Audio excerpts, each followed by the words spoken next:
What's up guys, welcome back to another video. And today's video I'm going to be bringing you guys a quick tutorial on how I edit my street photography videos. As you can see behind me, this is a completely new setup. I am in a new room. Obviously got the new setup and such. I will be doing a setup tour once I've sorted out mostly everything, sorted the lighting out, etc. Like, it's currently shoddy lighting at the minute. I'm currently using a phone torch to light myself up, and yeah, but we're gonna get into the video before I start rambling on like I normally do. But as we can see here, I am currently using 3 photos to showcase to you guys how I edit my street photography. So we're going to start off with this one. This one is just a nice tone of red in a bus stop, and as you can see, you can quite clearly make out like the subject in the frame. You can also get the side image of the bus and the bus stop. All complements different shades of red, which I quite like in this image, and I'm going to try and replicate it as much as I can. And so what I'll do is I'll duplicate the photo, and then I'll reset it, and then there we go, I'll reset it so it's completely good.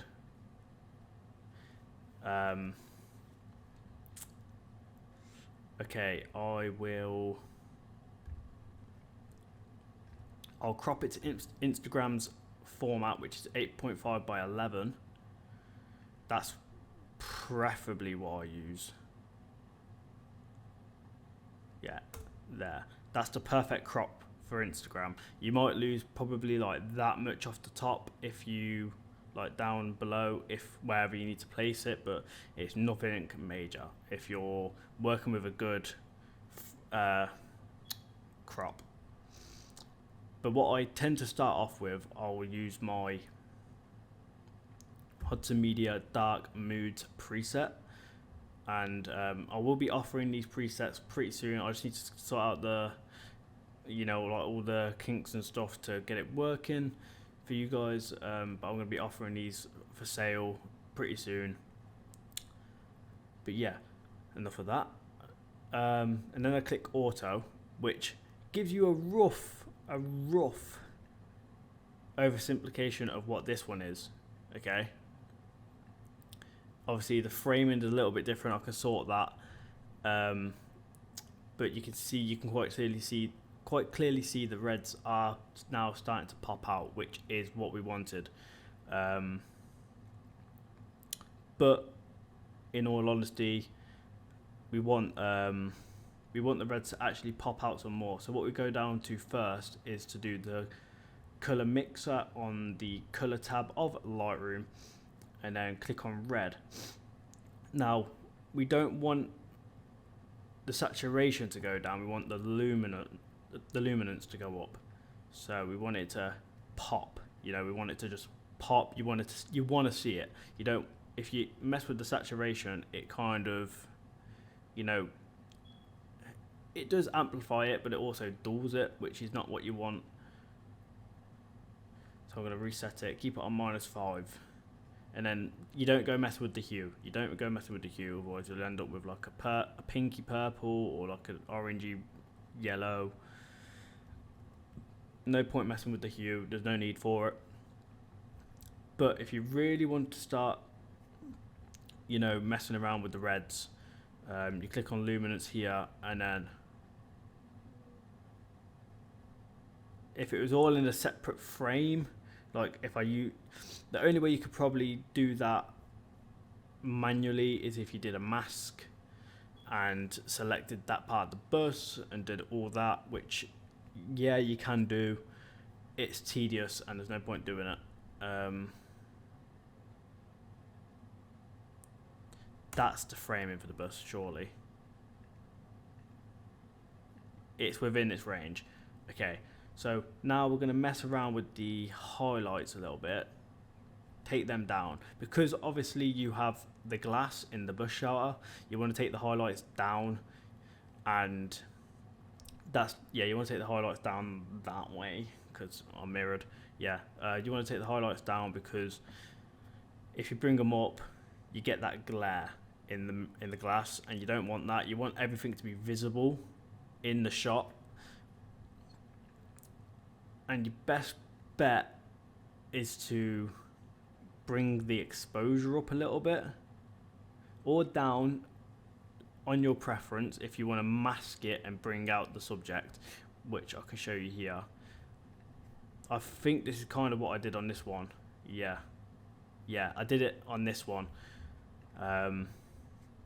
What you do is you just get the brush tool.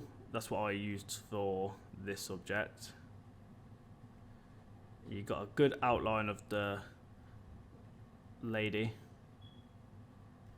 and then you bring the exposure up, but you also bring the highlights down so you don't get a lot of glare. And then if we zoom in, click off the mask, you can see that we have now got a nice glow to the bus shower, to the bus stop, however you want to call it. It's a nice glow that you do like. And then for the rest of the image, guys, you can really just mess around with the shadows, mess around with the blacks, you know, have it pop. Obviously, I haven't done it as totally the same as what I normally would have. You know, I can do the luminance, of course, saturation. You can mess around with it however you want to, but I think that looks quite, you'd have to mess around with it quite a lot, but in retrospect, for a quick edit, you know, that's what I'm working with. And then this is what it looked like before the edit, and now after the edit. And then obviously this one before and then after. It's looking nice. I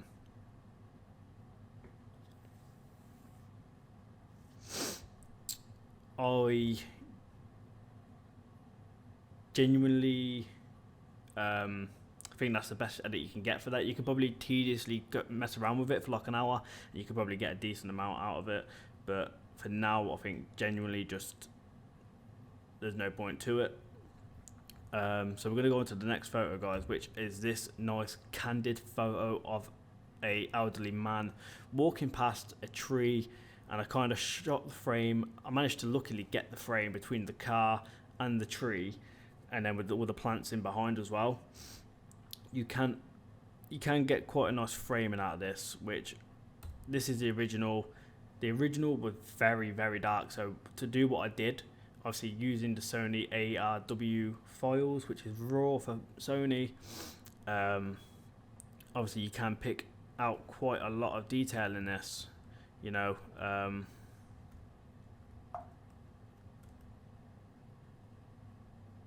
Don't know where that's gone.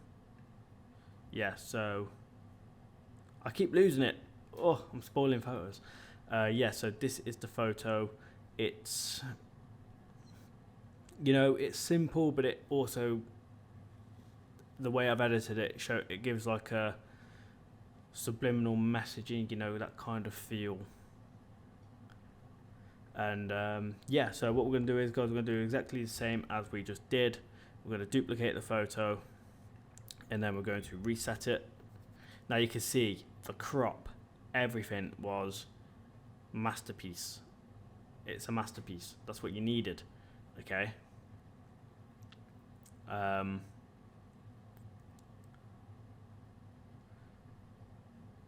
just noticed some like fuzzing behind me, so be right back, guys. Alright, guys, I'm back. So here we are with the picture, and first thing we need to do is crop 8:11, and then we need to bring it in.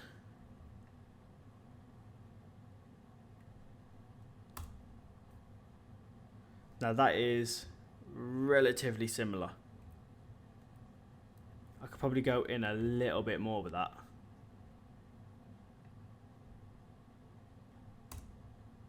Yeah, there we go.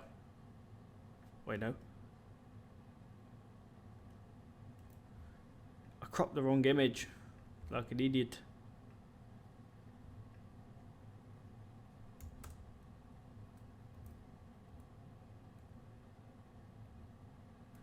relatively the same. Okay. Then we're going to apply my dark mood. Did I do my dark moods or did I do earth? We'll try dark moods. I don't think I'd use dark moods on this one. And then we'll click auto. Yeah, we use dark moods. Okay, we did. Because you can kind of get the similar texture between the two photos. What I'll do is I'll bring it out a little bit because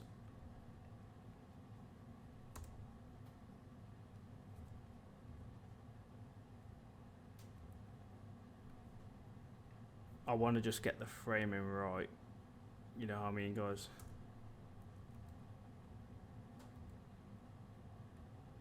That's fine. Okay, so what you want to start off with, you want to do the highlights, bring the shadows up. Now, this is where you can tinker with the exposure and let it kind of just, you can kind of not overexpose it, but bring it up to a nice amount where you can bring the shadows down, or you can have the shadows cranked up, bring the exposure down, and then bring out the blacks. You know, let it occur naturally, and then this is where you want to, because there's a good bit of green in this image, you want to be able to actually crank that up, make it nice and saturated.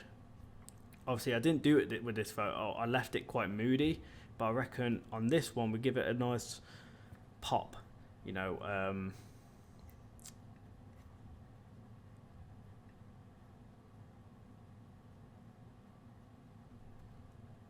No, that's apparently saying that's blue, but okie.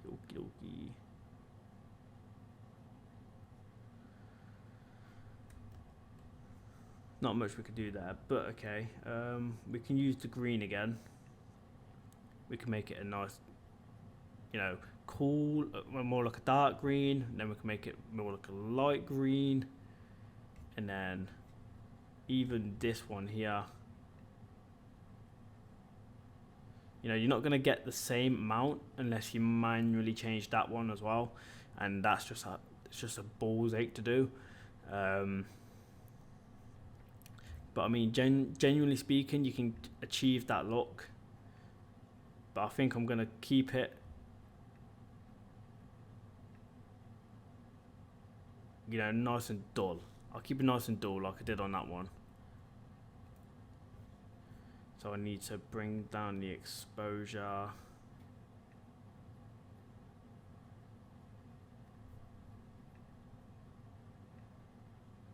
Yeah. See that, I like that quite a lot. I love that photo. It's nice, it's smooth. Yeah. It's not as crisp as I liked it, you know.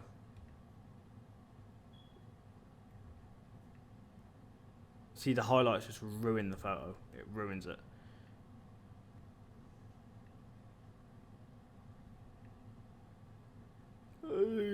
No, didn't mean to do that. Yeah, you could kind of get away with that, but it's not going to be the exact same as that. But in all honesty, it looks nice. Wait, so what? Yeah, what about if I took the blacks down and took that down to it? Yeah, so like a 40, and crank that up to 2 point. What did it say? 2 point what? I'm saying what did it say? Like it's not my own photo.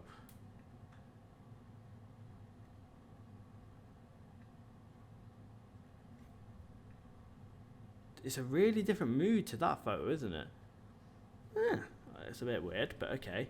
But yeah, that's that for that photo, guys. So this is what it looked like originally, and then that's that finished. And then on this one, which is the original version that I edited, this is the original, and then this is edited, which I think is a nice pop. It has a nice pop to it, and it's also very moody, so it looks nice, you know.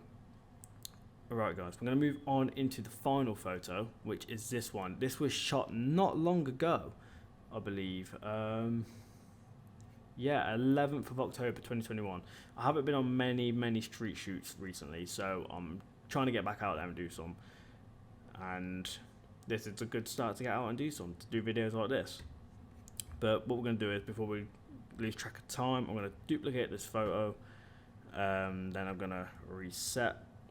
And as you can see, there's a significant crop in them two photos right there. What you want to get rid of, obviously, for Instagram, which is what I'm going to do straight away. 8x11, bring it down. I think I even brought it down maybe a little bit more than that. No, it's exactly the same. Right, we're going to whack on the HodsonMedia dark mood preset. We're going to click auto, and you're going to get that similar feel to the photo.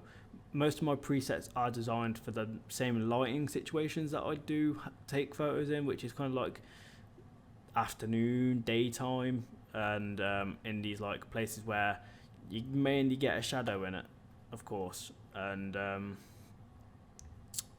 but yeah, so there's not much changed on the photo other than probably a small exposure change. Highlights are down.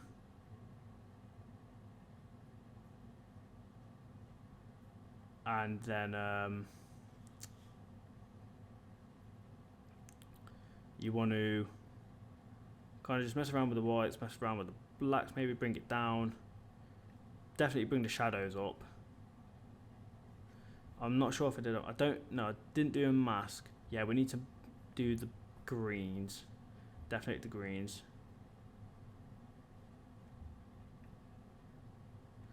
That's kind of what I went for with that one. Obviously you could bring it down.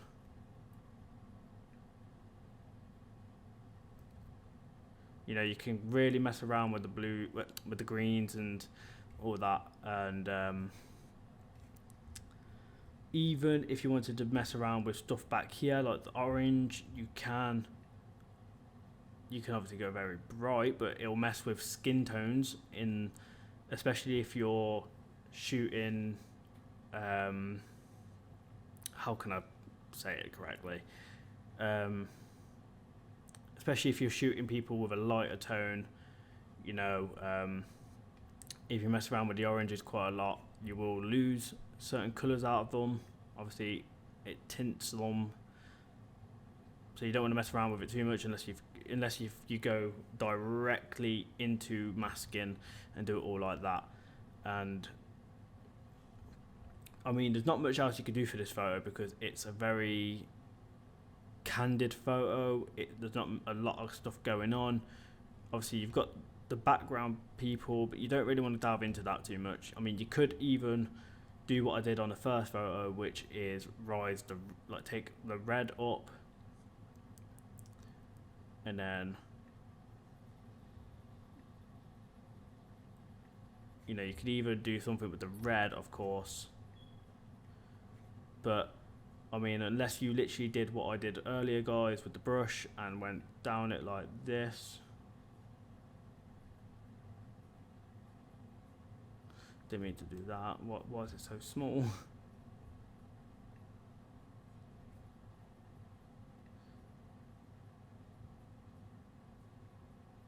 If you went down it like that, maybe, and across like that, you could probably get some exposure on it, you know, or even the shadows, the highlights, then actually change it. You know, you could do something like that. You know, it's up to you guys, of course. If you're ever editing photos like this where you just got the random pops of color, you definitely need to figure out how to edit them correctly. Otherwise you're just going to mess up, and that's not what you want to do. But obviously everyone's editing styles is different. Obviously I don't edit photos the exact same all the time, as you can probably tell, that, you know, it's just always different. You know, there's a bit of a glare on this one, whereas this one it's quite clear. You know, that's it. I spent a lot of time on that one, but for a quick edit you can really get the feel of the photo. yeah, guys, that is the end of the video. Obviously, I've appreciate you guys waiting for the content. I have been trying to get motivated. I've been trying to think of ideas and stuff like that. But I'm going to be back bringing you guys a lot more content now. And as I'm now in the room, I've got everything set up. Hopefully, I just need to grab a few bit more of, like, equipment and stuff, like a light and stuff, which it's simple enough. Amazon, it's one of them things. But yeah, if you guys did enjoy today's video, please rate, comment and subscribe. Don't forget to turn on post notifications to stay updated with all my future videos, and I will speak to you guys in the next video. Peace out.